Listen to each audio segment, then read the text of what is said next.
This episode of Techno Buffalo is brought to you by the National Campaign Against Drunk Driving. What's up, everyone? Welcome back to the episode of Rumor Roundup. I am your host, John Rattinger. The name of the title should give it away. We take all the tech rumors from the week and we smash them into one multi-minute episode to tell you what you missed.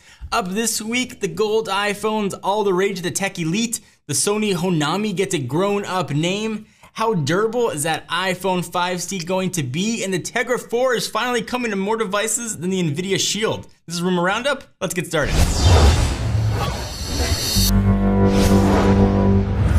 The gold iPhone. First, it started as just a dream and a rumor that Apple was going to release a gold iPhone, and I said, pshaw, no way. I'm not going to believe it until Tim Cook or someone steps on stage and says, look, a beautiful gold iPhone. And then we started seeing pictures of gold plates and gold parts, and it seemed a little more likely. And now we've pretty much seen the entire gold iPhone and all of its gold glory. And wow, is it polarizing. People be hating on the gold phone. When I hear gold phone, I think it probably needs Swarovski crystals or diamonds in the Apple logo, but it's more of a champagne color. People be like, yo, gold iPhone, you are ugly, you're hideous, Apple's elitist, I ain't never gonna touch one of them things. And other people are like, ooh. I'm sort of in the middle of that camp. I'm holding judgment until I see the gold iPhone. Perhaps it'll look more like a champagne color. If I were a betting man, I've been known to play a hand of poker or two, I would probably wager that the gold color will be available only on the rumored 128 gigabyte iPhone 5S, which is a ridiculous amount of storage.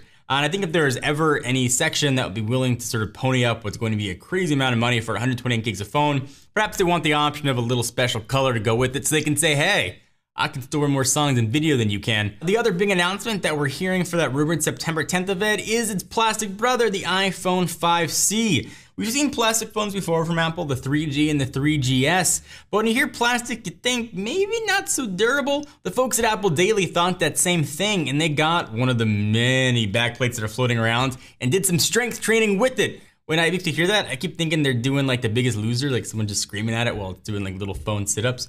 Essentially what they did was they took the iPhone 5C, they put it in a sandwich bag full of coins, car keys, and they shook it up like crazy to try and get optimum damage. And not surprisingly, it totally rocked it. Say what you will about Apple's recent phones, the iPhone 4, 4S, 5, and perhaps 5S. They were beautifully designed, but they were a little on the fragile side. Glass backs, things got dented. So the hope is that this plastic, really durable back will be able to handle a lot of what life can throw at it. And if this test is to be believed, it looks like it absolutely will. So if you're more of the rugged style, perhaps the 5C might be a phone you want to look at. The Sony Honami is finally getting a grown-up name. We'll know everything September 4th, which is the best day of the entire year because it's my birthday. But it's no longer going to be called the Honami. It's going to get an Xperia moniker. It's going to be the Z1 and is going to set itself up as the king, the grand poobah of the Xperia line. If you forgot what the sucker's got in it, it's got a 20 megapixel sensor, which before the Lumia 1020 would have been like, whoa, that's a lot of megapixels. Pretty beastly Snapdragon 800, which is of course quad core CPU, and a pretty nice sized 3000 milliamp hour batteries. I've been a little down on Sony in years past. I thought that their phones kind of stunk. I thought the screens were kind of bad. And I thought the skins they put on them were really, really awful. And then I saw the Xperia Z Ultra and I was like, ooh. Super thin, build quality was outstanding, the screen looked gorgeous. They didn't overly skin Android, they let it sort of be Android. If that's the direction Sony phones are heading, and all indication is they are, I am really, really excited about the Honami, Xperia Z, whatever they want to call it. Looks to be a really good contender and might help Sony finally get some of that premium market share that I know they've been pining after. NVIDIA. Tegra 4 is coming, and it's coming to more than just the NVIDIA Shield. Our good friends at Asus are looking to get into the Tegra game. So a recent benchmark from the folks at GFXBench spilled all the details on what they're calling the latest version of the ePad, which is rocking, you guessed it, Tegra 4. It's got a pretty awesome sounding 2560 by 1504 pixel display, as well as on-screen capacitive buttons, Android 4.2.2, no 4.3. By all accounts and my own tests with the Shield, Tegra 4 is a beast. So you combine sort of awesome Android power with just ridiculous, not only power, but power efficiency with Tegra 4, and you got a pretty sweet tablet. So I'm excited and finally happy to see Tegra 4 devices start filtering out to the public. It's been almost a year at CES of 2012 when Tegra 4 was first unveiled and really don't have many products yet. So hop on it, NVIDIA and Asus, give me my new tablet. I need to get my greasy fingers all over something else. Let me step aside for the rumors for just a minute to talk to you about something that is ridiculously important. Don't drink and drive. Don't be stupid. That's like saying don't drink and drive. I'd be like saying make sure you forget to inhale and exhale. It'd be something that you just know innately. Just don't do it. It is probably the stupidest thing we can do, and the folks at the National Campaign Against Drunk Driving want you to know it. Driving while impaired is not only illegal, it is also crazy stupid. The consequences from driving drunk or impaired are deadly serious, and I say emphasis on deadly. Fatalities from alcohol impaired people, that's a blood alcohol of 0.08 or higher.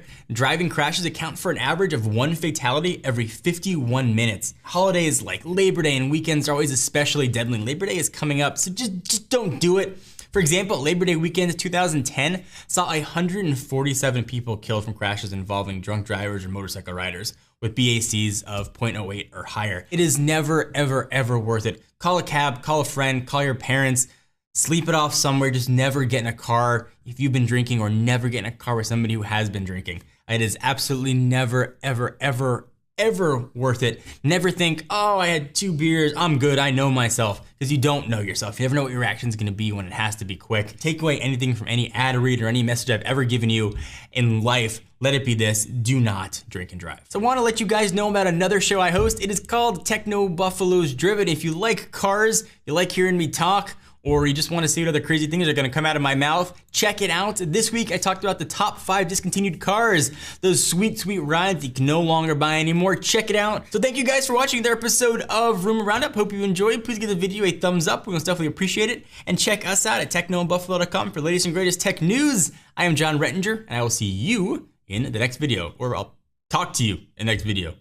We'll communicate telepathically in the next video.